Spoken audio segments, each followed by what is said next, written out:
महात्मा बुद्ध अपने शिष्य आनंद के साथ एक गांव में पहुंचे। जैसे ही वे गांव में प्रवेश कर रहे थे, अचानक चारों ओर हलचल मच गई। लोगों की चीख पुकार सुनाई देने लगी। बुद्ध और आनंद ने देखा कि गांव के बीचों बीच एक घर में भीषण आग लग चुकी थी। लपटें आसमान छू रही थीं।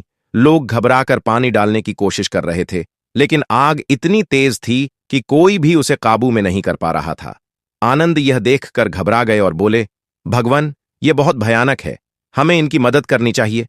बुद्ध ने शांत भाव से आनंद की ओर देखा और बोले, आनंद, बताओ, यह घर किसका है? आनंद बोले, भगवान, यह तो मैं नहीं जानता, लेकिन जो भी इसका मालिक होगा वह बहुत दुखी होगा। उसने इसे बनाने में वर्षों की मेहनत की होगी और अब सब कुछ राख हो गया। बुद्ध कुछ क्षण चुप रहे, फिर बोले, अगर इस घर का मालिक पहले से जानता हो कि यह एक दिन जलकर नष्ट हो सकता है, तो क्या वह इतना दुखी होगा? आनंद सोच में पड़ गए और बोले, शायद नहीं, क्योंकि वह पहले से तैयार होगा और नया घर बना लेगा। बुद्ध हल्की मुस्कान के साथ बोले, तो फिर तुम इस शरीर को लेकर इतने चिंतित क्यों हो? यह भी एक दिन नष्ट हो जाएगा, लेकिन जो इसे जानता है वह दुखी नहीं होता।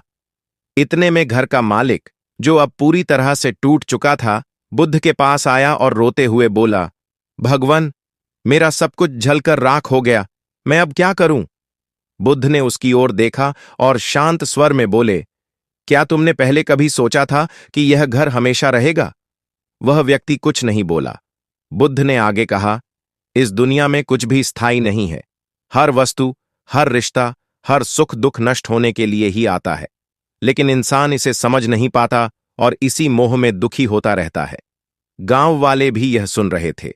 एक वृद्ध आदमी आगे आया और बोला, भगवान, हम इस घर को फिर से बना सकते हैं, लेकिन इस आग को कैसे रोकें?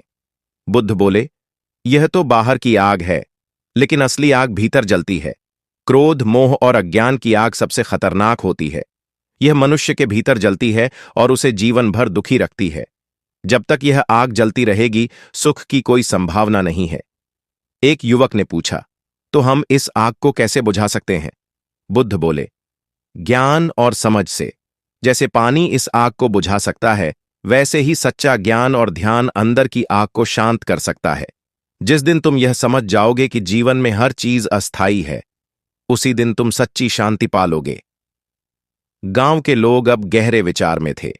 उनके चेहरे पर एक नई समझ की झलक थी। वे अब अपने दुख को एक नए दृष्टिकोण से देखने लगे थे। अगर आपको यह कहानी अच्छी लगी हो, तो इसे लाइक करें, अपने दोस्तों के साथ शेयर करें और ऐसी ही प्रेरणादायक कहानियों के लिए हमारे चैनल को सब्सक्राइब करें। आपको इस कहानी से क्या सीख मिली, कमेंट में बताना न भूलें।